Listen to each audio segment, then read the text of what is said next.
Well, good morning, good afternoon, good evening, and don't adjust your settings. My name is Carlo van der Watering. I thank you for watching the Reds Report vlog, where today we will be reviewing yesterday's match against the Latics. With me is the man who's been the ant to our duck. I suppose he's the little to our large. The Cross Keys star man striker, an overall great friend, good teacher, and a good egg. Chris Ridyard, how are we doing? Many will disagree with that last point. I'm not sure about that. Yeah, I'm all right, Carl. I think I'm just about getting over yesterday, slowly. Yeah. And then we'll do a review just to upset you again. Listen, and probably a slightly different order than what we normally do. I first want to read you out what Gerhard Struber said about the match yesterday, and then I want your opinion. So he said, "We knew the situation about Wigan, and with the results in the last game, they're a big opponent, and we played with all that we can. In the end, the only disappointing and frustrating situation is that we pick up only 1 point, and I think this, in our situation, not what I expect today.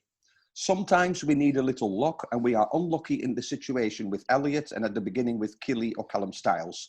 Many situations we didn't have the right luck, but sometimes it's a question of the right balance, and in this moment, we didn't have the right mood for a strong execution." Especially that last sentence. What do you make of that, Chris? That is the most smoke and mirrors quote I've ever read in my entire life. There's so much to dissect there from that, isn't there? And is it actually worth it, or is it just lip service? I'm not so sure. I understand the part of the execution. He's probably right. We didn't have the right mindset for execution. It's almost as if we've forgotten what to do when we get into good positions because we've not been getting into such good positions. You know, decision making in final third again. You know, maybe shooting instead of crossing. Al Solba was missed from 7 yard out. Is beyond me. Poor technique, my left leg. I scored. I'm not gonna brag. I'm not gonna brag, Carlo, but I am. I scored an overhead kick. I scored an overhead kick in Bolton from about 12 yard out. Right. Poor technique. If he can't put that in, he shouldn't be a professional footballer. I don't care what position he plays. It must be special in your career to do that at the Reebok. You know. Yeah, only reason I scored at Bolton is because I didn't have any players. At times, it absolutely baffles me. I thought we did so well to get into so many good positions and wasted it, really. And then and I'm not just talking about shooting. How many crossing positions did we get into and then waste it as well? We just long hopeful, kicking up Sunday League footballs into box. And if you're going to play Sunday League football and you're going to print at box, at least put a 6'4" centre half on that can win headers and don't put him on 5 minutes from end. Yeah. So some of the talking points then, starting at the beginning, the starting lineup. Bearer and Chaplin make way for Elliott Simoes and Callum Styles. What did you think when you saw the lineup? We all expected there to be some changes following the disappointing result against Luton. Did you expect any more, or were you happy with those two making the starting lineup? Both. I'm happy with those two. I thought Callum Styles deserved to start. And Bearer didn't do enough. Connor Chaplin's been far more effective off bench, not done enough when he started. And Simoes has done well. You know, he did well at QPR. And I don't know if fans noticed, Simoes actually played tip at diamond yesterday. Corey Woodrow did play up top. I know there are a lot complaining about him not playing up top, but he did play up top. Simoes played tip at diamond. I thought he was good. But yeah, I expected more, Carl. And he talks about balance. How many times did he mention balance in that quote there, Gerhard Struber? And yet we have a left-sided player who is brilliant at delivering set pieces called Clark O'Donnell. I don't know if anybody's forgot about him, but it appears that Struber has. Yeah. Funny you mentioned that. Sorry, one more. Yeah. How did Almay not start? Anyway, sorry. It's all right. No, listen. You talked about set pieces. Let's be into the next one. Prior to the lockdown, we scored 9 goals from set pieces. That's all. Well, there's just over 20% of our total sort of goal tally before. If I remember rightly, I don't think we've scored a goal from a set piece since the lockdown, or have we? I mean, might have, but I don't think we have. I think Brown, Chaplin, I don't think any of those were sort of dead ball situations. I think they were all sort of like in play. Yeah, I can't recall one. Part of scoring from a set piece is it's all about the delivery. Yesterday, we weren't short of corners and free kicks. The delivery left probably a little bit to be desired. Were you surprised that it wasn't until later on in the match when he was taking off that somebody else took responsibility for set pieces? Absolutely, absolutely. Again, I can't draw inference. I've never played professional football, so the most I can compare it to is my Sunday League football career, where I take set pieces, I take all the corners. You take 2 bad corners in Sunday League football, and you've got 7 players going absolutely ballistic, and it gets taken off of you. So regardless of what Gerhard Struber's instructions are, why is Alex Mowatt not running over to Gerhard and saying he's had 3, he's had 4, he's had 5, he's had 6 bad deliveries? What I don't understand, and that's not just Alex Mowatt's job. That's Gerhard Struber's job to see that. I can see it, you can see it. People that have never played the game can see it, and it just carried on being a waste, didn't it? And then all of a sudden, he gets substituted. He brings Halme on. Callum Styles takes a corner, good delivery. Halme wins a header on target, first one.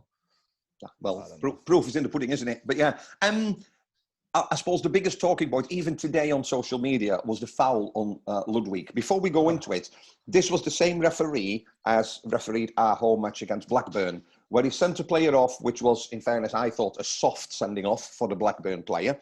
The Killy Ludwig foul, if you look at Barnsley Town Centre, you're probably looking at time inside. If you do that at Wellington Street on a Saturday night, that was a yellow. Later on, there was a foul, which I thought there wasn't really intent. It was nasty, but I don't think, and he sent the player off. First of all, your thoughts on the Ludwig foul, assault, whatever you want to call it. Red. I saw red first time I watched it, so I don't know what game anybody else are watching. I don't know if we're quite close, aren't we? We're close to action on TV. We are very close.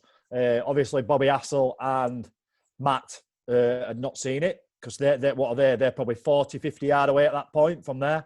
They've not seen it, so I don't know. I'd have to watch back and see what referee were, but I'm very unsure as to why we ain't got to a red card decision. He's above ball. He's reckless, and not only that, the momentum carried, spun Ludwig around. It was reckless and dangerous. So I have no idea why anybody could draw anything different from that. But again, I don't know where the referee was positioned or what he's got covering his eyes at that point. I don't know if there's players in way or I just don't see how he can get to anything else. But maybe the red card later on, if there's an orange card, then that's what that works. It was something in between a yellow and a red. But I think because he'd not sent the first one off, therefore he made sure they were sending the second one off. He didn't want to get too wrong in the game. A lot of fans will have thought that, or would have thought that, when the player, the Wigan player, eventually gets sent off for the second foul on Simonesh, I believe, that obviously they go down to 10 men. Not long after, Paul Cook makes a couple of substitutions. He's restructuring his side, knowing he's playing with a man less. Honest, from fan to fan, did you expect Gerhard Struber to counter that shortly after, knowing how they were now setting up for us to sort of make some adjustments as well to try and get that advantage with the extra men on the pitch? Yeah, of course you would. And maybe that's not an immediate thing. Maybe that's you play 5 or 10 minutes to see how that looks and what that looks like and where the gaps are. But it didn't feel like that was the case. It almost felt like Gerhard Struber thought we were doing enough and the goal would come, which it very nearly did, didn't it? But I just feel like a quick change in shape, maybe a change in tempo and a change in personnel. We could have pushed a little bit harder, maybe, and put them under the cosh, so to speak, earlier.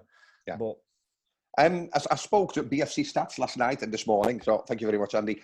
Average time for Gerhard Struber to make a substitution is in 68 minutes, which I suppose it's about right. In about 15 minutes after the restart, I think a lot of fans yesterday would have thought that after they restructured, we might have done as well. And I suppose there were positives. A lot of talk around Kiefer Moore, talking about that target man. We know the partnership him and Woodrow had when he played for us. We know that, a lot of people feel that he might have not been sort of like replaced at Barnsley with the target man. Solbauer and Anderson combination kept him quiet though. Yeah, they were brilliant. Yeah, absolutely brilliant. Them too. Once again, what an improvement after the lockdown from both them. I mean, I know Solbauer coming to his own anyway, but Anderson looks like an absolute different player.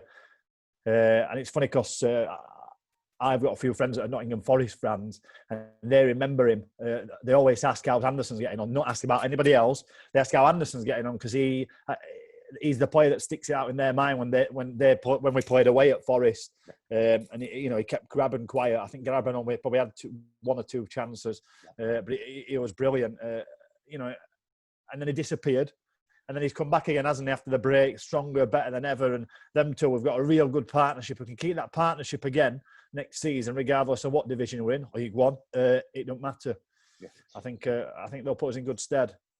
There's lots of websites that analyse matches, players, teams. One of those is WhoScored.com. I looked at the Barnsley stats this morning, and it says strengths, no identifiable strengths, and it says weaknesses.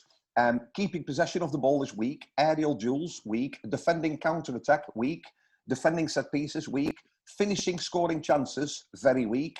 Avoiding fouling in dangerous areas, very weak. And avoiding individual errors, very weak. Is that a fair sort of... you think that's fair? At times you could argue a lot of them ring true. I think the issue we've had this season with, we've put the arse before the cart. The arse before the cart. The horse before the cart. We've put the horse before the cart, and then when the carts finally arrived, the horse has disappeared, hasn't it? We were great at scoring goals early on its season. Scoring. I think we got 5 against QPR at home. We weren't doing too bad in scoring front, and then all of a sudden, as soon as we fixed the defensive the defensive disarray, we've also appeared out of we've forgot how to score. It's just a weird one, isn't it? And you're going to get that with younger players, aren't you? You're going to get indifference in performance. You're looking at somewhere between a 4 rating out of a 4 to a 10. And really we don't got enough players that deliver 7s constantly, have we? Really, we've probably got one. And he's probably not going to be in a Barnsley shirt next season. So, after the match yesterday, we put the following tweet out: 3 key matches that everybody was looking forward to reaped us 1 goal and accrued 2 points.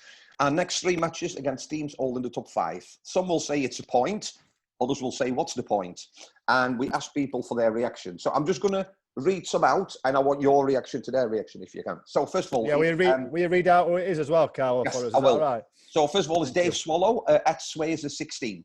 Needed to win, opportunity to try something different. Needed Chaplin and Woodrow up front or up top and create some width. Didn't do anything different, hence struggled for goals again.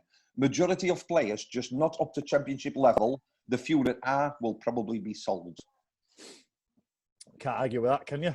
No. I look forward to anybody who wants to try and argue with that. Yeah. The next one is from Phil G 2012. No team has success with so many square pegs in round holes as Barnsley have. A weak, inexperienced squad, further weakened by Struber's selections. Attacking creativity we had has been killed by moving Mower to a deep position, and any width comes from far too deep to be useful. I'm going to take Struber out of this. I don't think he's the issue at all. I don't think his selection and his formation and shape has anything to do with where we are in league. If you look at Struber since he arrived, what we were with 15, 14, something like that. Yeah, 13. So I think that's utter garbage. At the end of the day, the manager picks the squad, he picks the personnel, he picks the formation, the shape, the tactics. The players' job is to go out there and win the game on 90 minutes. And far too many times we've won the game for 20 minutes, 25 minutes, 30 minutes, but not won it for 90 minutes. We lose far too many individual battles. We are wasteful in possession. We are wasteful in decision-making and poor finishing. So I would agree with a lot of that, but I'm not having the Struber thing. At the end of the day, he's done his job and got him to that point.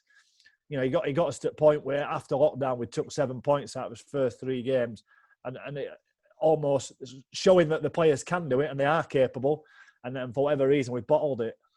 You talked about being wasteful there. Just before we go to the next Twitter reaction, another stat here for you. These are the 5 top pass success rate players in our team. So with the highest pass success rate. Okay. Number 1, Mike Stephen Bearer. 26 appearances, 80.5%. The next one I'm going to ignore because it's based on 2 appearances, which is Green. The next one, based on 14 appearances, is Callum Styles, 75.9%. Next is Mowat with 75.8%. And then come Woodrow, 75.1%. And then Thomas, 74%. if Bearer is one of the better passers in our team, why didn't he start yesterday? You tell me why is Thomas not starting? On them stats alone, we're a team that allegedly is using stats to recruit players.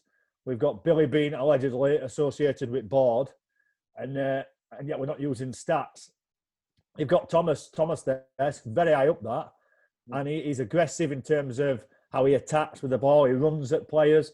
We needed a goal yesterday. No sign of him at all. Bearer again, not wasteful, keeps recycling the ball. You have a look at some of our big performances this season. Bearer's pretty much in amongst it. You look at Fulham first game of the season, he looked like a £20 million player. Yeah. I have no idea. And again, it's probably indifferent. Maybe it's attitudes. We only see stats only talk for 90 minutes of the game, doesn't it? Yeah. They don't talk throughout the week, and we don't see what the manager sees at all. However, in teams that I've played in, you get players, you get 15 to 20 players turning up training, and some of them were absolutely brilliant in training, and they bottle it when it comes to 90 minutes. Yeah. They absolutely bottle it, and people give me grief because I'll just say, yeah, I'll deliver at a game. So if they're not delivering in the game, they shouldn't be playing. If they are delivering in the game, regardless of anything else that's going on, you've got to try and find the right balance. You're using stats and statistics. Why is Ritzmaier on set pieces then? I don't understand. Surely they can look at stats and statistics and work out who's delivered best set pieces, who's pretty most dangerous areas, or how many chances we've created from them. So are we using statistics or not? Well, it's interesting. Carl Melville says, a team devoid of ideas once we got over the halfway line. Sadly destined for relegation, been highlighted for ages that this week would be pivotal, and we failed it from start to finish. Can't argue with that, can you? No. The next one, short and to the point, as always, Ben Asquith. I think looking at the past three performances and at the next three games, it's better to be looking at next season. Who stays, who goes, who comes in? Staff included, people. Who's that, Ben? He said Ben. Yeah. It's interesting that, Ben, because first time last night when I lay in bed before I go to sleep, I always have a podcast on. And I totally drifted away from it. I wasn't even listening to it. I thought first time I was thinking about next season. That's the first time I thought about it. It's always been next game, can we win? Next game, can we win? Can we stay up next game? Can we win? I thought first time last night I'm thinking, who's going to make that squad up next season? Who's actually going to be left? Do you know what I mean? What might it look like? You're going to expect Styles to step up maybe in Moat's position. You're going to expect Simowes to step up in place of Woodrow. But other than that, really, Brown will link with Bournemouth for $5 million. At the minute, he's not worth 10 bob. But yeah, there we go. Yeah. Ian, half-time pie. Can't score against Stoke and Millwall. 1 versus Luton. 0 versus Wigan. How the hell are we going to outscore Leeds, Forest or Brentford? Fleetwood and Blackpool next year. I'll tell you what, if we beat Leeds on Thursday, I will come on the podcast, the review on the podcast on Friday naked. It is not happening. We will not beat Leeds. I promise you that. Yes, I look forward to Fleetwood and Blackpool. They're good away days. That's if I can get a ticket, though, because I did have a season ticket last year and I bought a premium plus one so I could collect my loyalty points. But I doubt they'll be carried over because nobody knows what they're doing with that either. Anyway, that's another story. Andy Simcox says, the defence looked solid, kept Kiefer pretty quiet. Simowes and Mini Messi, Callum Styles, both looked good, but our strikers didn't look like they had a goal in them. Enough chances to score, but generally weak attempts, I'm afraid.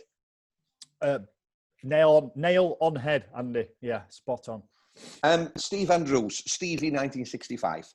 Players out of position, some nowhere near good enough, even for League One. But worse than that is the manager unable to adapt to events during a game. Poor tactical decisions, baffling team choices and subs. Get shut now before we end up in League Two. Interesting. I don't. It's a weird one, isn't it? I think Struber, on recent performances, probably you might say he's not been aggressive enough in terms of his selections or his substitutions and stuff. But if you have a look where we are now compared to where we were under Stendhal, 11 games in with one win or whatever it were, we've come a long way, haven't we? But the next one is a double tweet, but I think it's really interesting just to talk. Brown's first touch and poor shooting means he's not a championship striker. Woodrow has been off form since play resumed. Schmidt not strong enough. The owners will have to start again. We will lose many players in the next window because of our relegation and poor choice. Stendhal called for an experienced defender in the transfer window. Just look at the difference Solbauer has made. The season was lost in those first 17 games. All season, we've had difficulty in creating and converting chances. Chaplin and Thomas have no right foot. Sobauer one's a very valid point. Is that the board learning, though? Is that the board adapting and overcoming? Is it what we've wanted from them? It was just a little bit too late. He's right about the wasted games. You know, King Stendhal that everybody absolutely, walks over hot coals for. He'd already took us down before Struble even arrived, hadn't he, to a certain extent, and decided they were going to sly off to wherever they were going to go. I don't know. You like the next one, given the promise you've just made. We still have a chance and always seem to play better against the top teams, and that's just Desi. Desi, I will be naked against Leeds. If we beat Leeds, I'll be naked game after. And I'll have just Desi written on my chest here. Right, I will put you to this. So, last 6 matches, 1-2, lost 1, drew 3. Next 3 matches, top 5. Leeds, Forest, Brentford. Realistically, given our form, Chris, points. How many points do you think we'll achieve? 1. We might take a point off Forest. Right. Leeds, though. I mean, Leeds, I know we don't like them. Leeds are playing decent. Think back of the reverse fixture. Leeds won 2-0. We gave them a penalty. We gave them a stupid free kick. We kept them, Do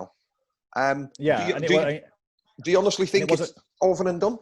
It wasn't Nketiah, wasn't it, as well, that absolutely ripped us to bit off bench. And he's not there now, is he? He's back at Arsenal. Bamford's dog meat. I don't think he's any good. I'm not sure. I think Leeds are far too good for us. And obviously they're still fighting for title, aren't they? And still fighting for promotion. Right. So what about to play for? We've probably more chance against Forest and Brentford if they're locked in. I was just gonna say, do you think there's a few changes? Forest next week, which is on Sunday, by then I think they're assured a playoff place. Do you think they'll risk the sort of maybe star players? Because I think ultimately, promotion's worth, what is it, 17? Well, not more than 17 million, but it's worth a lot, isn't it? I agree. I don't think you'll see wholesale changes. You might see 3 or 4 changes because I think I'm right in thinking Joe Ollie's struggling with shin splints, so he'll probably not play. They'll save him for an injection, I would imagine, when playoffs start. They've got Graben up top who's pivotal to them, but they ain't got a replacement for him, so I don't think they'll risk him either against us. So it'd just be interesting. They might give a few other players a few chances. The thing is, with the Forest game, it's not the last game, is it? And they might already be secured. The argument you've got with Brentford is they could potentially play the best team because they're trying to get ready for the playoffs. They could potentially play the structure they're going to play in the play. Do you know what I mean? You won't try and upset the apple cart too much. But yeah, we shall see. End of the day, Carlo, no matter who we're playing against, we've got to do his own job, haven't we? And at the minute, it don't look likely. So, what changes do we need to make to have any sort of chance of getting any sort of results? Looking at those last 6 matches, looking at the team selection, I know there's been a lot of criticisms about players, about styles, about positions. If I get a phone call from Paul Conway and says, you know what, Struber's gone, we're going to put your mate Chris in charge for the last 3. Realistically, what do you think we need to do at easy wins? Are there any? Has Conway got your number, Carl? Yes, yeah. Often on the phone. He'll be taking credit for this podcast, won't he? So, best podcast ever. Best podcast in the summer. So, joking aside, a lot of fans were managers. I've seen you've been on Football Manager again because you Barnsley have within 2068, I think, by now. What are there any little changes we can make to give ourselves a better chance? I don't think you can change much at the back. No.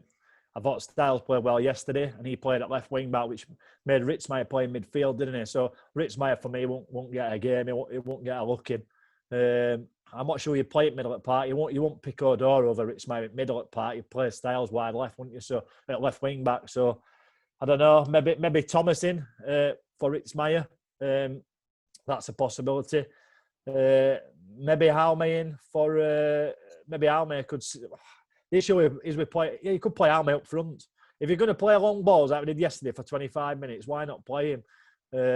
Halme will probably come off bench again. The issue with Halme is you want him inside for set pieces in both boxes, but you don't want to upset that balance Solbauer and Mads Andersen. Corey Woodrow, he shouldn't be part of the squad for me. He's obviously already made his mind up in his head that he's not playing for us again.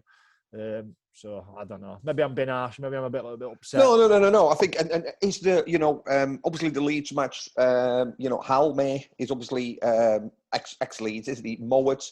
Can you ask any more from Alex Mowat as a captain? Some people saying yesterday on Twitter, the worst, I think it was Alan Smith said it was one of the worst performances from Mowat in a red shirt. Something you agree with? Oh, if Alan Smith said it, then it's definitely true. It's a thankless task though, isn't it? Because absolutely. If we spoke a lot last year, didn't we, about the spine of the team. We had a very good keeper in Davies. We had a solid back four in front of him, but, what do you say, Mawson and Pinnock or whoever was sort of at the back. Midfield, you had obviously Alex Mowat, and then up front, we had a strike force, we had Kiefer Moore, we had Woodrow. The spine of the team worked. The only bits of the spine that you have confidence in at the moment is probably Solbauer and Mowat, who seem to make relatively little mistakes during the match. Anderson still got a couple in.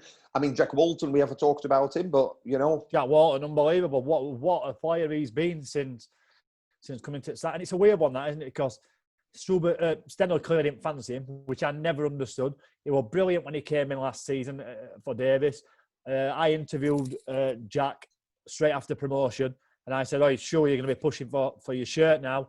Particularly at the time, there were talks of Davis leaving. So you think, is he going to get the nod? And then all of a sudden you've got, Stendhal's mate comes in, Radlinger, who was probably better at playing guitar. And Collins has not been bad this season. I mean, he's made a few errors himself that's cost us.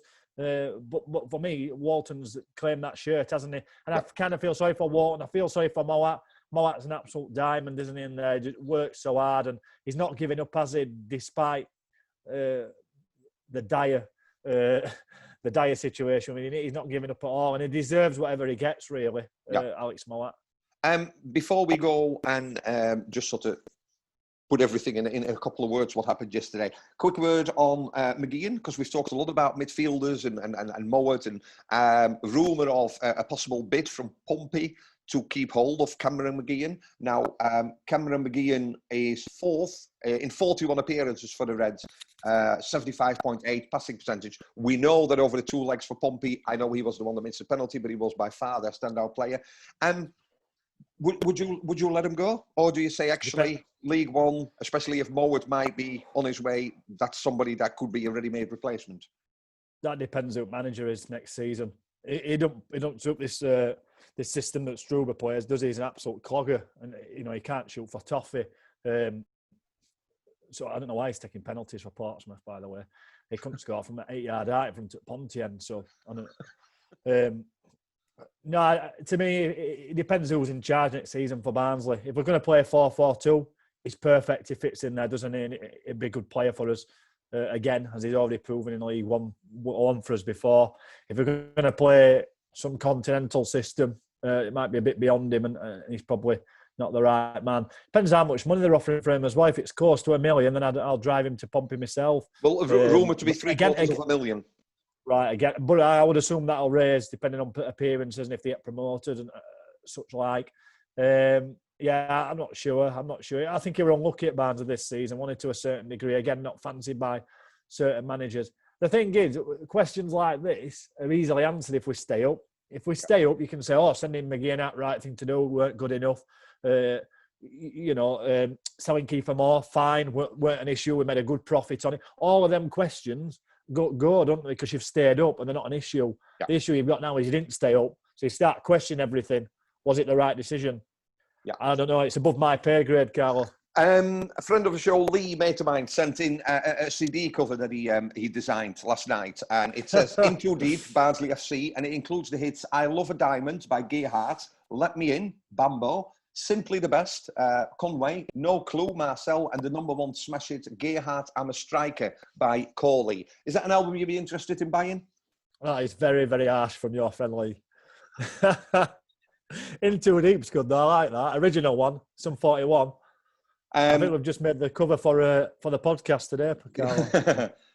Listen, Chris, I look forward to doing a preview on the Leeds match, which we'll probably do on Wednesday, I presume. Yeah, it's Thursday game, isn't it? It's Thursday game. Maybe Tuesday. I'm off Tuesday, so Tuesday would be nice. Yeah. Thanks for having me, Carl. I'm sorry I've been miserable. No. Listen, that's why I wanted to swap, so it wasn't me all being negative. So yeah, Tuesday or Wednesday, depending on when the press conference is, we'll do the preview, and then we'll do the review probably on Friday, and then we'll tick on YouTube that it's not suitable for kids if you're naked from sort of like the waist upwards. Oh yeah, you won't see. I don't think you'll see nipple. And to be fair, it's not going to happen, is it? What am I writing? Just Desi across here. Yeah. But yeah, I don't think it's going to happen. Listen, I hope you can enjoy your Sunday. Try and forget. At least we didn't lose. And mathematically, mate, we're still in it.